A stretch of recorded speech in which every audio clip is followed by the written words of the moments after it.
ನಾಲ್ಕನೇ ದಿನವೂ ಮುಂದುವರೆದಿದೆ ಇಂಡಿಗೋ ಅವಾಂತರ. ದೇಶಾದ್ಯಂತ ಇವತ್ತು ಕೂಡ 600 ವಿಮಾನಗಳ ಹಾರಾಟ ರದ್ದಾಗಿದೆ. ಬೆಂಗಳೂರು ಸೇರಿದಂತೆ ದೇಶದ ವಿವಿಧೆಡೆ ಪ್ರಯಾಣಿಕರು ಪರದಾಡ್ತಾ ಇದ್ದಾರೆ.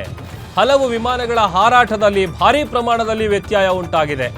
ಸರಿಯಾದ ಸಮಯಕ್ಕೆ ಪ್ರಯಾಣ ಮಾಡೋಕ್ಕಾಗದೆ ಪ್ರಯಾಣಿಕರು ಪರದಾಡ್ತಾ ಇದ್ದಾರೆ. ಬೆಂಗಳೂರು ವಿಮಾನ ನಿಲ್ದಾಣದಲ್ಲೇ ಪ್ರಯಾಣಿಕರು ಉಳ್ಕೊಂಡಿದ್ದಾರೆ. ವಿಮಾನಕ್ಕಾಗಿ ಕಾದು ಸುಸ್ತಾಗಿದ್ದಾರೆ ಸಾವಿರಾರು ಪ್ರಯಾಣಿಕರು. ಅತ್ತ ಇಂಡಿಗೋ ಸಂಸ್ಥೆಯ ವಿರುದ್ಧ ಪ್ರಯಾಣಿಕರು ಆಕ್ರೋಶ ಹೊರಹಾಕ್ತಾ ಇದ್ದಾರೆ. ಇಂಡಿಗೋ ಏರ್ಲೈನ್ಸ್ನ ಎಫೆಕ್ಟ್ನಿಂದಾಗಿ ಲಕ್ಷ ರೂಪಾಯಿ ಗಡಿ ದಾಟಿದೆ ಬೇರೆ ವಿಮಾನಗಳ ಟಿಕೆಟ್ ರೇಟ್.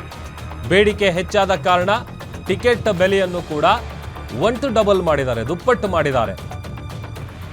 ಯಾಕಂತಂದ್ರೆ ನಾನಾ ಕಾರಣಗಳಿಂದಾಗಿ ಪ್ರಯಾಣವನ್ನು ಮಾಡೋದಕ್ಕೆ ಟಿಕೆಟ್ಗಳನ್ನು ಬುಕ್ ಮಾಡಿಕೊಂಡಿದ್ರು.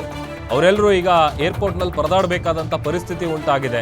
ಮುಂಬೈನಲ್ಲಿ 118, ಬೆಂಗಳೂರಲ್ಲಿ 110, ಡೆಲ್ಲಿಲಿ 200 ಫ್ಲೈಟ್ಸ್ಗಳು, ಹೀಗೆ 600 ವಿಮಾನಗಳ ಹಾರಾಟ ಕ್ಯಾನ್ಸಲ್ ಆಗಿದೆ. ಇದರಿಂದಾಗಿ ಒಂದು ಕಡೆ ಏರ್ಪೋರ್ಟ್ನಲ್ಲಿ ಜನಸಂದಣಿ ಜಾಸ್ತಿ ಆಗ್ತಾ ಇದೆ. ಎಷ್ಟರ ಮಟ್ಟಿಗೆ ಕ್ರೌಡ್ ಇದೆ ಅಂತೇಳಿ ಗಮನಿಸ್ತಾ ಇದ್ದೀವಿ. ಮದುವೆಗೋ ಮತ್ತೊಂದಕ್ಕೋ ಅಥವಾ ಫಾರಿನ್ ಟ್ರಿಪ್ ಹೋಗಬೇಕು ಅಂತನೋ ಈ ಥರ ಬೇರೆ ಬೇರೆ ಕಾರಣಗಳಿಂದಾಗಿ ಇಡೀ ಕಂಪ್ಲೀಟ್ ಫ್ಯಾಮಿಲಿ ಮೆಂಬರ್ಸ್ ಎಲ್ಲ ಟಿಕೆಟ್ಗಳನ್ನು ಬುಕ್ ಮಾಡ್ಕೊಂಡು ಹೋಗ್ತಾ ಇರ್ತಾರೆ. ಬಟ್ ಆದರೆ ಇವತ್ತು 4ನೇ ದಿನಕ್ಕೆ ಕಾಲಿಟ್ಟಿದೆ. ಇಂಡಿಗೋ ಏರ್ಲೈನ್ಸ್ನಲ್ಲಿನ ಈ ಸಮಸ್ಯೆಗೆ ಪ್ರಯಾಣಿಕರು ಸುಸ್ತಾಗಿದ್ದಾರೆ.